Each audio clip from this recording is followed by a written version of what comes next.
local weather with the KX Storm Team. Hey, this is Jeff Bliss from WGO Radio. We're at First International Bank and Trust on a beautiful day for their customer appreciation. Hey, Tom, how's the weather? Hey, Jeff, you caught that right. A beautiful day for a picnic. Beautiful day to be outside. It hasn't been terribly windy. It's not super humid yet. Right now, we're looking at the KX cam in Williston, a little bit of a, I guess you could call it a traffic jam, at least for Williston. Temperatures right now are in the 80s, most locations, 79 in Flasher, Medina at 74, but most places in the 80s, the Bakken in the 80s. The wind is roughly 10 to 15 miles an hour.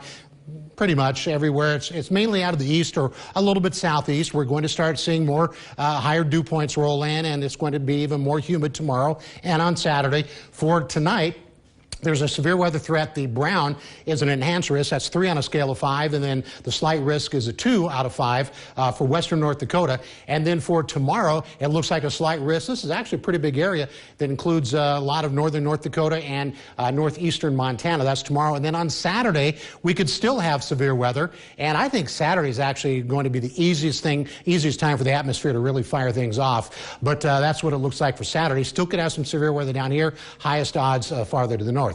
So this is the satellite and the radar, and yes, there's already a severe thunderstorm watch, but that is a long way away. Some of this activity in Montana is going to head towards North Dakota, and when we look at things, what we've got going, I want to set this up first, and this kind of will allow you to understand everything else. It's called a loaded gun in the atmosphere. That's just kind of a term that's being used, and what that means is there's extreme instability in the atmosphere and also a strong atmospheric cap. So what happens here is that cap may suppress the storms, but if the cap either erodes away or it breaks, you can have some seriously big storms. That's what we've got going on right now. Again, the term is loaded gun. Now, here we are, 6 o'clock tonight, nothing, right? But watch what happens as we get closer to midnight. Notice this. Some of those storms in Montana heading right towards the North Dakota border. But this is the area that it's going to run into an atmospheric cap. So what I did is I pulled up a computer model up at around 9,000 feet showing you some of the temperatures, and the cap is right about this. So when I showed you that computer model, the storms are right here, right?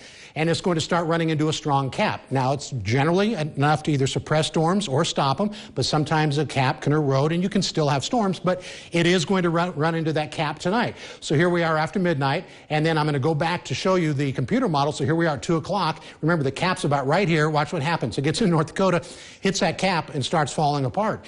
So that's what I think is going to happen tonight. However, it's entirely possible a piece of that might split off and dive to the southeast, and then we could be talking about some storms, but we probably won't have a lot of severe weather. So over the next 72 hours, it looks like it's still going to be hot, but cooling off a little bit by Sunday.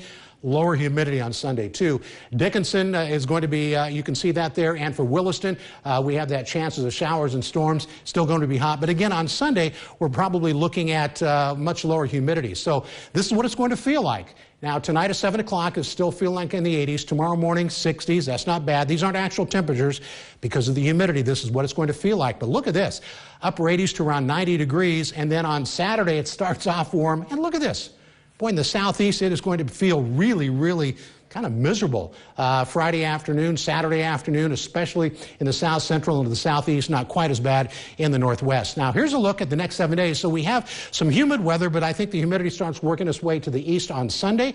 Temperatures will remain warm, but it looks like tonight and tomorrow night and into Saturday, Becky, will have probably our best chance of storms. All right, Tom, thanks. I guess with the summer weather comes severe weather, of course. Thanks, Tom.